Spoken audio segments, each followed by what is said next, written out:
هیوادارم بتوانن هەمووتان بە یەک دقا و لە یەک کاتە پەیامەکەمان بگاتە هەموو دەنگ و ڕەنگەکانی هەرێمی کوردستان دوا بە دوای کەشفکردنی گەندەڵیەکانی کەرتی تەندروستی هەڵەبجە و ئەو کەسانەی کە بەشدارن لەو گەندەڵیانەدا لە بەرواری 21/5/2021 لە فلکە سەوزەکە کە تەنها ماوەی 3 دقا لە خوار ئێرەوەیە سەرو مزگەوتی قازی محەممەد لەلایەن هێزێکی ئەمنی بە زەبری سیلاح و جنێ و بە شێوەیەکی زۆر ناشرین و نامرۆڤانە لە کاتی شۆفێریکردن و بوونی ترافیک بە سوور کەسێک بە ئارەزووی خۆی چەپۆکی ئەکێشا بە سیارەکەما و سیلاحی لێ هێنابوومەوە کە دەبێت دەرگاکەم بکەمەوە و داببەزم. بەڕاستی ئەوەی کە سەرنجی ڕاکێشام ئەوە بوو کە کەسێک پزیشکە کار دەکات لە دەستگایەکی فەرمی حکوومەتی هەرێمی کوردستانە ئەگەر فەرمانێکی لەو شێوەیی هەیە هیچ پێویست ناکات تۆ جاسوسی بکەیت و تعقوبی بکەیت لە کاتی هێنانەوەی مناڵەکەی لە مەکتەبە بەو شێوە نامرۆڤانەیە بیگری کە ئەنەما ئیختیطافی کردووە تیرۆری کردووە کە ئەنەما موادەی مخەدیراتی فرۆشتووە بیبیت بۆ ئاسایشی سلێمانی. من ئاماژەم بەوە کرد کە دەبێت جلەکانم بگۆڕم چوومە ماڵەوە من دایکم هەیە پەکەوتەیە زەلیلە مناڵەکانم لە ماڵەوە بوون بەڕاستی دایان بەسەر ماڵمانە بەبێ فەرمانی دادوەر مۆبایلی دایکم و خوشکم و هەموو ماڵیان پشکنیوە پاشا منیان بردو بۆ ئاسایش لێکۆڵینەوە لەگەڵ منە ئەکەن لێکۆڵینەوە لەگەڵ منە ئەکەن کە ئەنەما هاتوون بۆ گرتنی ئەیمەن زەواهری یا محەممەد عەلی کلای و تایسۆن چەندین پیاوی باڵابەرزیان هێناوە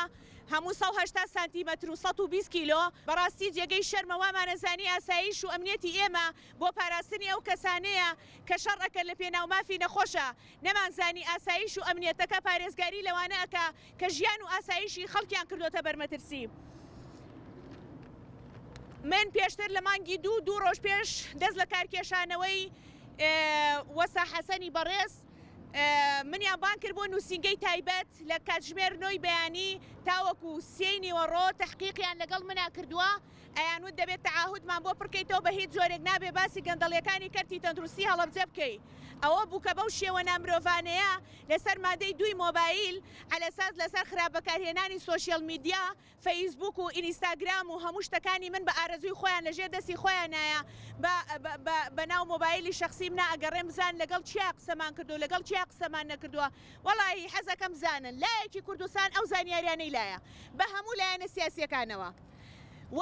ئەیانەوێت دیزە بە دەرخۆنەی مەوزوعەکە بکەن بە عەلەساس بۆ حاجی هەڵکەوتی تایە ئێبابە تۆ ساڵێک و 9 مانگێکێتی نیشتیمانی جوابی ئەمەی نەیاوەتەوە ناچارین هاوار بکەین بڵێن لایەنە سیاسیەکانی تر وەرنە پێشەوە کەس گوێمان لێ ناگرێ حاجی هەڵکەوت مەمنونین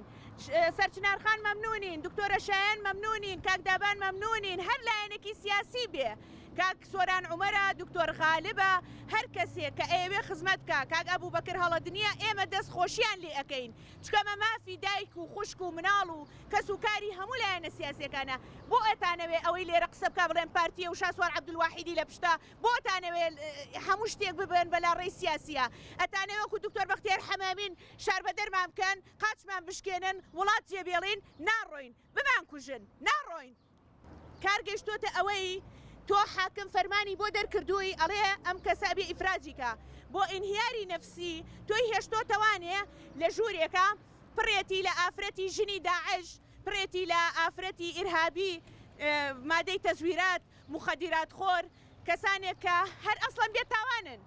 تەلەبەی زانکۆیە لە خەڵکی تایە دایک و باوکی وازانێ لە ماستەرە خوێنێ لە جامیعەی تەبرێز لەناو ئاسایشەکە ئێمە گیراوە وتی چێڵێ خۆی گەورە تۆی بۆ ئێمە نەناردووە دەنگمان بگەێنی بە خێزانەکانمان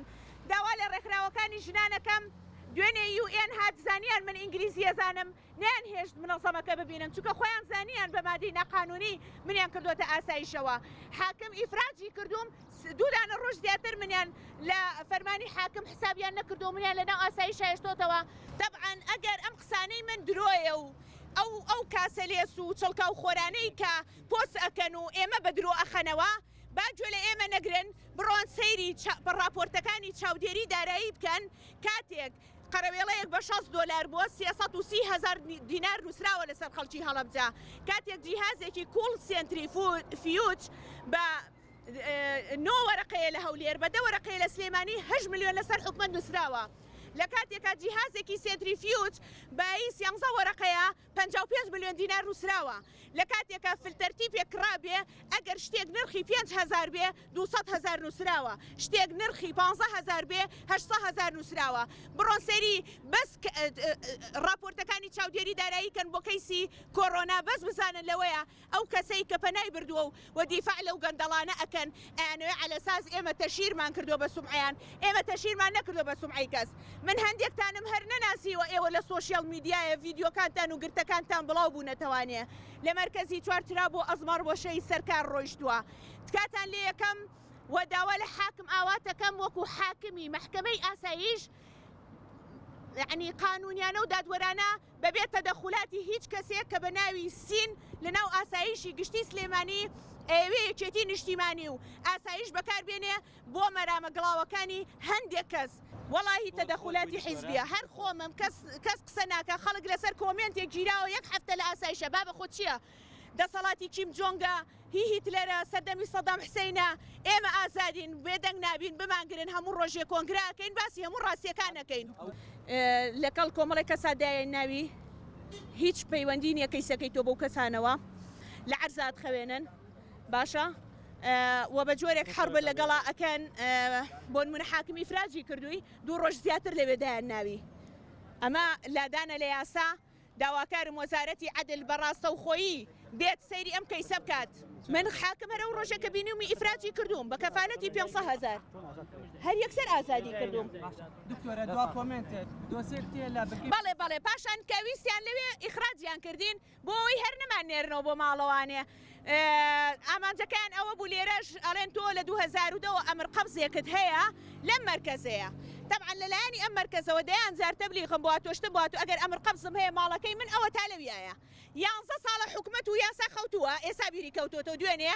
زۆربەی هەرە زۆری دەرمانەکان حەزەکەی بە وەسڵ ئەتان دەمێ کە لەلایەن یەکەم جار ئاسایشی خەستەخانەکە ئاگادار کراوەتەوە بنکەی تەندروستی خەستەخانەکە ئاگادار کراوەتەوە دواتر قەرار بۆ ئاسایش خۆی بێدەستی بەسەرا بگرێ پاشان داواکاری گشتی حاکم حەیدەر و کاک جیهاد کە محەقیق عەدلن خۆی هاتووە گرتویانە لە کاتی گواستنەوەی دەرمانەکانە گرتویانن